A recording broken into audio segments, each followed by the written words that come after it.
I'm going to tell you a secret about journalists and politicians. It might be something that some of you know, but it's a curious trend that exists all over the world and sort of has done forever. What happens to people in the media when they tap out of the industry? Like, where do they go? Well, it seems that they typically fall into a couple of pipelines. Most likely, they'll work in communications, businesses, charities, emergency services, the defense force, police, or they'll actually find themselves working closely with a politician. Well, people do it for all sorts of reasons. A couple of journo mates of mine point to things like burnout and pay as two of the leading reasons, and I think that we can all get that. I'm certainly not saying that comms people don't work hard, but from just the people I know that have made the jump, it can be more relaxed than life in the middle of a newsroom or a studio. And journos of all levels can end up making the move. Do you remember Tom Tilley, the guy from Triple J's Hack and The Briefing? He's now a press secretary for the New South Wales government. Greg Thompson, who fans of Fox Footy and Sky News might remember, is now the principal press secretary of the Deputy Queensland Premier Jarrod Bleij. There's lots of ex-journos in the halls of power. And if you don't believe me, go to LinkedIn and search whatever government you like and media advisor. And they'll all appear, usually holding a microphone from their broadcasting days. There's no shame here.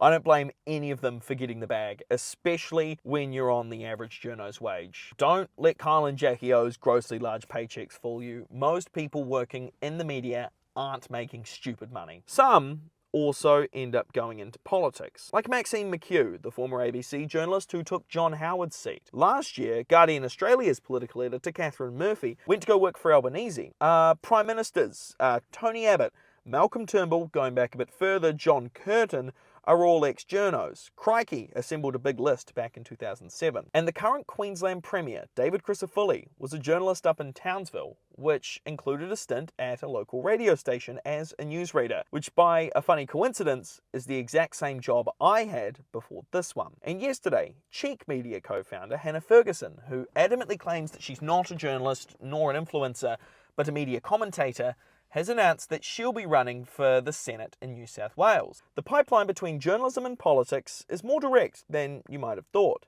And this is all kind of baked into the industry now. But it does raise some interesting questions. How can we be sure a journo was impartial in their reporting if they later go and work for a politician that they were covering? Traditionally, journalism isn't a job that comes with stock options or a gold watch when you retire.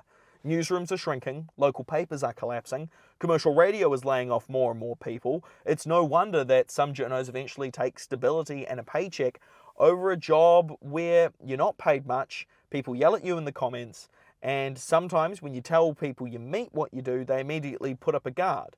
It might be why some people, arguably doing journalistic work, now don't want to be known as journalists. The main defense for those making the switch is that during their journalism career, they remained ethical, not thinking about the future, and sticking to the code of journalism that every reporter on this planet most certainly abides by. Ultimately, though, this is about credibility and how you, the person sitting at home scrolling the news who doesn't work in journalism, might think this impacts our society. If you don't have a problem with it, then that's fine. It means that you trust the people you're getting your information from. But it's also about making journalism stronger as an industry. That means both as a job that pays well and as a career. Because gone are the days when you could write 5 things a year freelance and spend your time staying at the Hilton Hotel. If journalism keeps moonlighting as a campaign resume, it's no wonder that people might start calling it something else entirely.